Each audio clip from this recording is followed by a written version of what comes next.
As I was coming in here, I saw a tree on the side, and one of the signs or notes caught my eye, which said, "Be yourself." And for those who don't know, before you all came here, I was absolutely nervous. I'm still nervous now, but I couldn't even speak. I was almost crying, I suppose. The reason I'm saying this is I remember once my careers teacher told me when I was leaving school, what you want to be? And I said, I'm not sure, what should I be? And he looked at my grades and he went, maybe you should be a carpenter, like Noah. And I went, why? And I thought, what is he trying to say?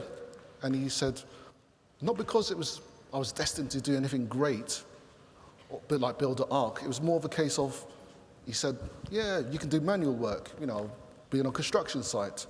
Not really my thing. I actually like to keep my nice soft hands. Those teachers are gone now. I mean, I still bear the scars. I still have those doubts about myself, but in some ways I don't. That's why I'm here today. I've proven them wrong. I've built my own destiny, and I've influenced the other people's destinies. I want to share 3 things with you.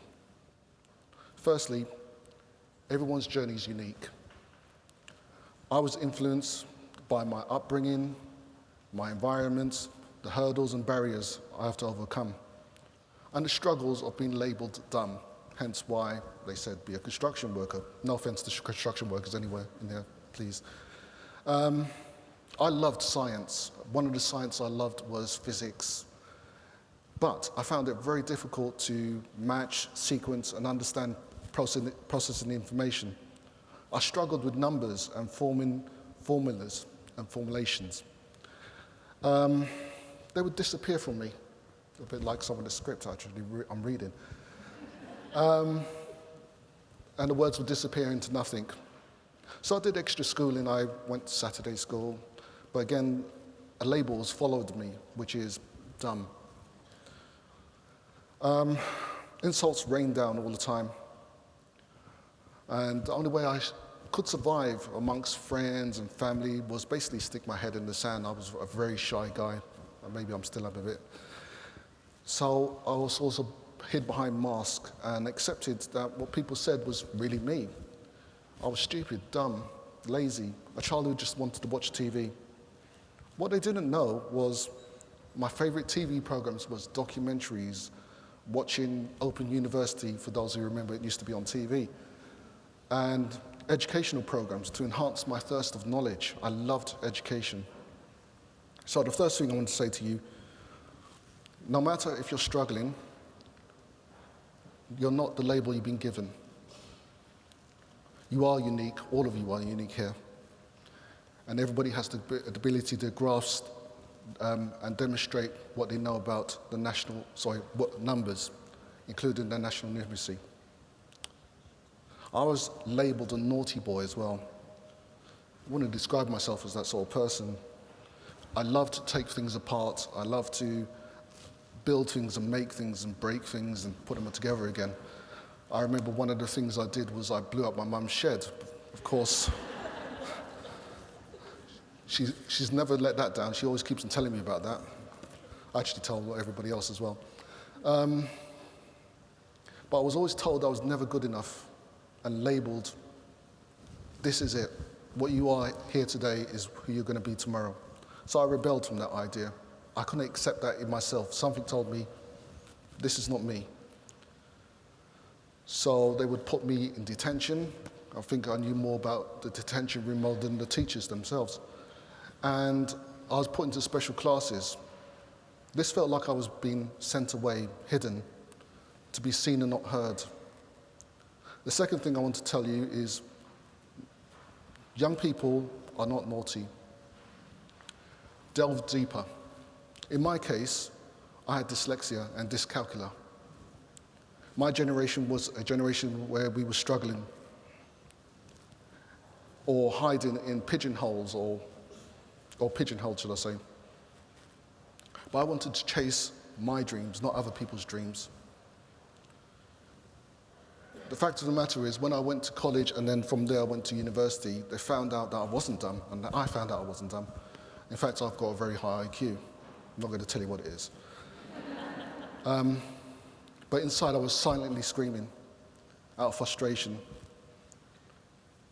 knowing that I can achieve more, and I was doing more. I was helping people to achieve their dreams.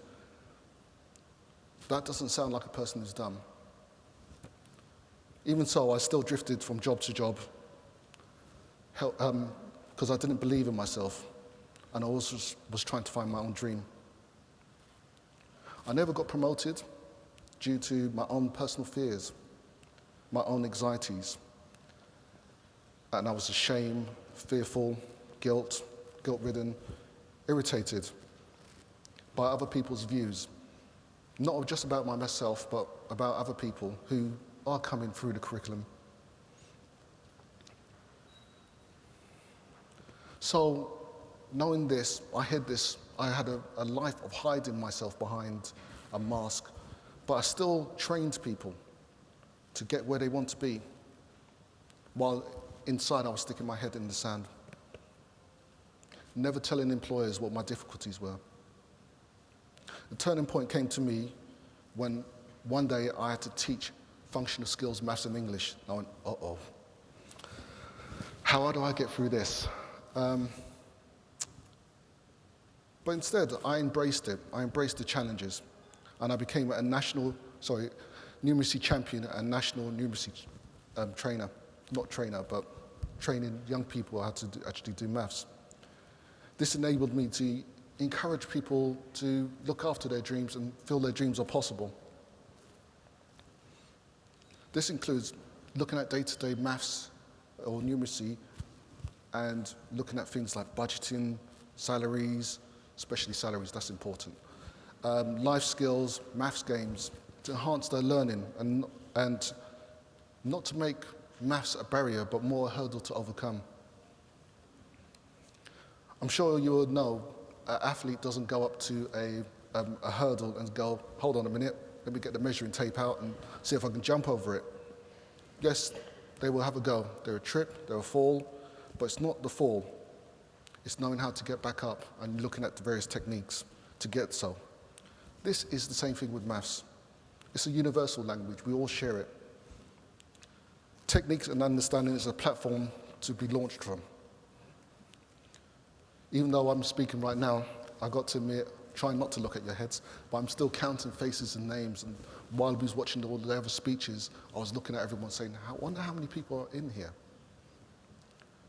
The other thing is, I'm also thinking about, have I been talking too long? So you can tell me. So the third point I want to talk to you about is confidence. I'm not a confident guy. My colleagues will tell you that. But I always believe in maths and having a go. National Numeracy Challenge I became a champion. And you never know, it can transform people's lives. It changed mine. In my new role, it gave me the chance to support others and develop their math skills. As I said, I started functional skills training and I empowered others.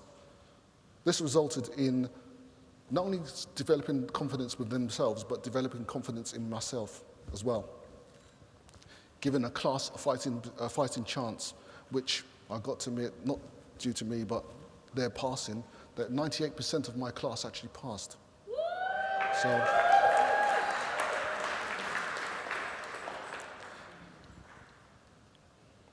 I continue with the idea of maths as it's very important to me and passionate for me. I'm an employability coach at City, well, I was an employability coach, I'll come on to that, with City Gateway. With maths, once I learned the techniques, what suited me, it was like a light switch flicking on. I can now see numbers were important, and I've been using them all my life. Whether I was fixing the shelf, buying or selling, bringing up my children, numbers never leave you. Finally, it is important to know never to be too hard on yourself. Others out there will be hard on you. Why be hard on yourself to make it worse? National Numeracy focuses on growth mindset, belief, value, and persistence. Lifelong learning, that is it. We all have to do it. The opportunities grow. My dyslexia and my dyscalculia never will go away, but neither will my determination. I'll always struggle with numbers and letters as they disappear, but it's important to keep a can-do attitude and remind myself that learning is possible and problem solving is also possible. Getting back to this part, I've recently actually been promoted as a coaching manager for City Gateway. So, where I now have the ability to promote and demonstrate the importance of dreaming big, inspiring others, and continuing the learning journey using numeracy. I'd like to thank you all for listening to me and my little speech. I'd like to thank the National Numeracy and the support of the Lord Mayor Appeal. Thank you.